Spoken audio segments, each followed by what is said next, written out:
It's a morning show. People don't need to be seeing that. No. All right, Powerball's at $1.7 billion with a B as in boy tonight. Time for a segment called Against All Odds because it's 1 in 292 million to win the lottery. We're focusing on teams with long shots to make the playoffs. Beginning in Indianapolis, the Colts have just a 2% chance to reach the postseason and need a lot to break their way. First, they must beat the Jaguars this weekend. Then they're hoping the Texans lose to the Chargers on Saturday. And after that, they need to beat Houston in Week 18. Then hope the strength of tiebreaker, falls their way. So you're saying there's a chance? Let's just skip past the playoff chances and ask, what should their plan be at quarterback next year? That is a great question. Look, I mean, they are in between a rock and a hard place for sure. I think, number one, the question has to be asked is, what is Anthony Richardson's future with this franchise? Like, number one, what's his health status? Number two, what's his standing with the coaching staff?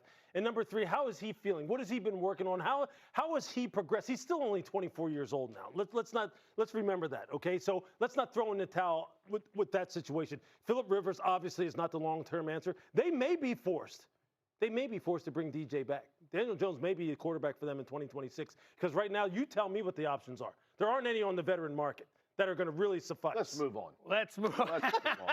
Did a fantastic segment. Let's move on. We'll go to Detroit. After starting the season with a 67% chance to make the playoffs, the Lions are now down to a slim 5%. They need to win their remaining 2 games and hope the Packers lose their final 2 games. Saturday, is the Lions Super Bowl window closing? I hate saying this. I feel like it is. Listen, they got to have to go find a coordinator. Like I get the Dan Campbell and the Johnny Morton, or John Morton situation and how that's all worked out.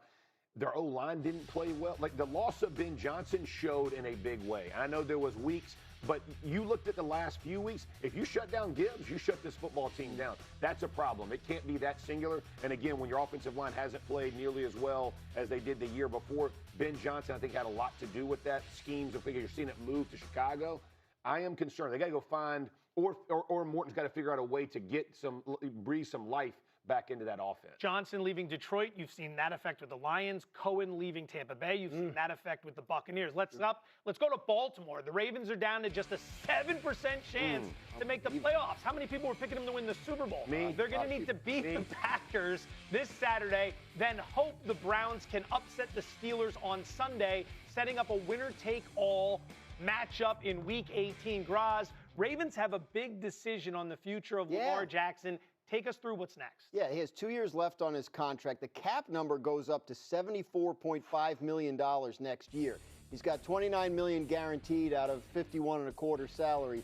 So it's time to do an extension. So the question is, do you just do the extension? That extension likely comes in north of $60 million a year, right? Because that's where Dak Prescott is at the top of the quarterback market, and Lamar's got 2 more MVPs than he does. So do the Ravens extend him automatically?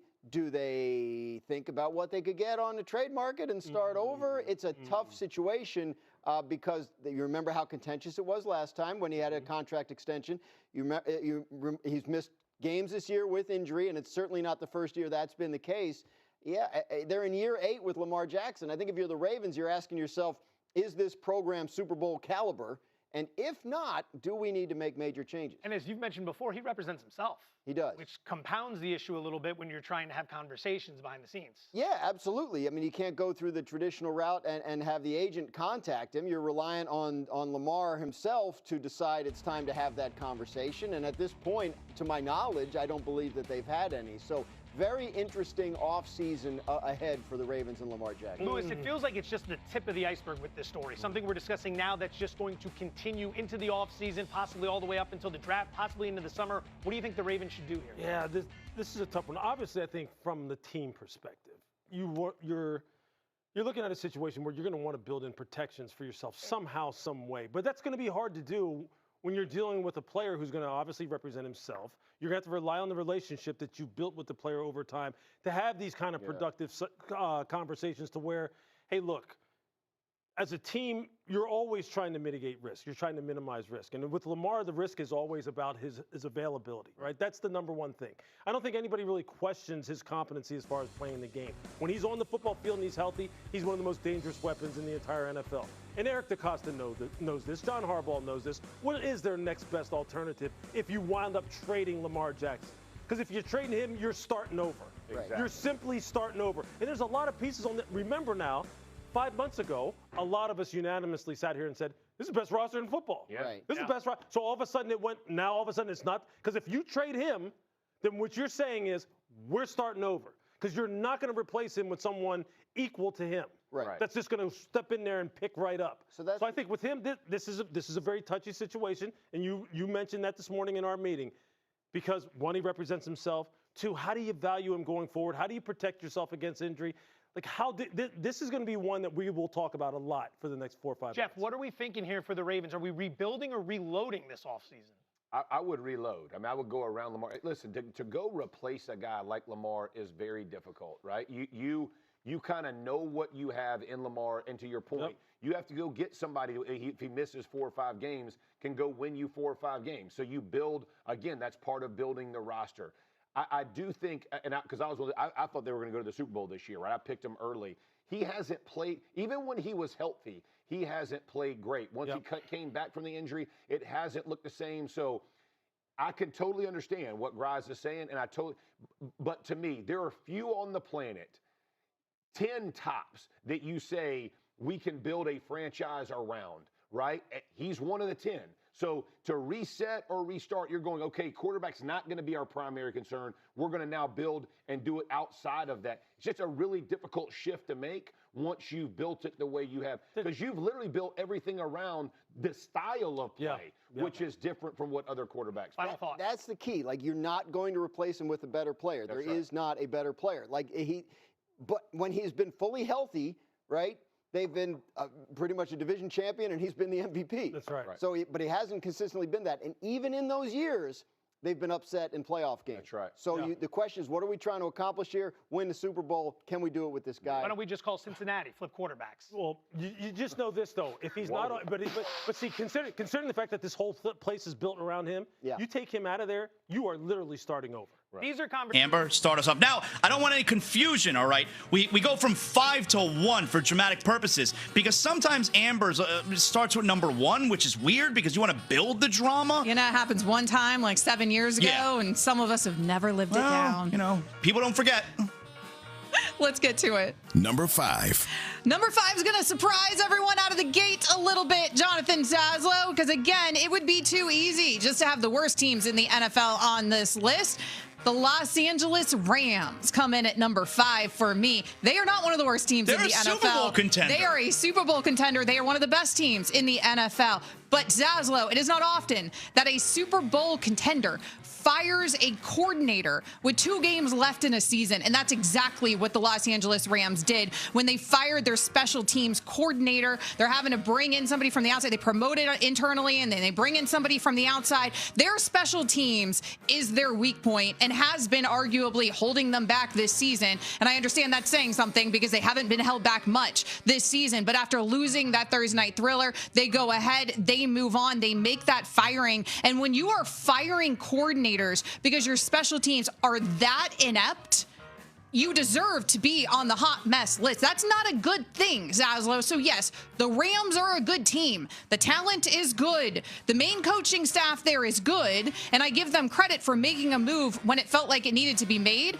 But you deserve, even for just 1 week, you deserve to make an appearance on a hot mess list. If you're trying to compete for a Super Bowl and you're firing coordinators in the regular season. The Rams are a Super Bowl contender. They've been a contender for most of the season. For most of the season, they've been sitting atop the NFC. They don't sit atop the NFC right now. They're actually 6th. They're actually 3rd in their own division. There is a real world where the Rams, who not too long ago, like a week ago, were the Super Bowl odds-on favorite according to DraftKings Sportsbook, there is a world where they finish. Now they're in the playoffs. They've already clinched, but there is a world where they finish third, not the NFC, in their division. So not even getting a home game. And a lot of that is because of their special teams. They ranked dead last in the NFL in expected points added from special teams. They allowed that punt return for a touchdown in week 16. They had the worst yards per punt return that they allowed out of anybody in the NFL. So there's a lot of holes in the special teams. And we'll see if switching coordinators there for the special teams makes the difference. It obviously spells trouble. Now it's trouble they're addressing, but it spells trouble as they head into a postseason. Let's move it along. Number 4. Number 4 on my list, the Baltimore Ravens. Another team that is not one of the worst teams in the NFL, but the Ravens have certainly had their troubles this season. And then we have to have the Harbaugh conversation, Zaslow. And we have to have the, why wasn't he relying on Derrick Henry can you more? give the ball to Derrick Henry? Why isn't Derrick Henry getting the ball more? And so now we have to have the future of Harbaugh and the Ravens. The Ravens just outgrown John Harbaugh at this point. And all of these conversations that we have to have. Lamar has been injured all season. He's had numerous injuries. He left his last game with now a back injury. And the reality is most teams are not good when their MVP quarterback is injured for a significant portion of the season. That's just the reality of it. And so I don't expect, frankly, all of these conversations about Harbaugh or Lamar or any of those pieces there to amount to anything. But because we're having those conversations and because the noise is there and it has been a disappointing season, then they deserve to be on a hot mess list. I could see Harbaugh not returning next year. See, you and a lot of other people. I'm not in that camp. I think he's returning. I think sometimes, the voice gets tired. Sometimes you need But is a voice tired, or is your MVP quarterback just suffering injuries all season? Like, is that like what can you? No, it could be both. Your voice can't fix that. It could be both, but it's very similar to Mike Tomlin in Pittsburgh, where it's like, it doesn't mean he's a bad coach. It's just sometimes it runs its course. It's time for something new. It's another time for a winning change. record that might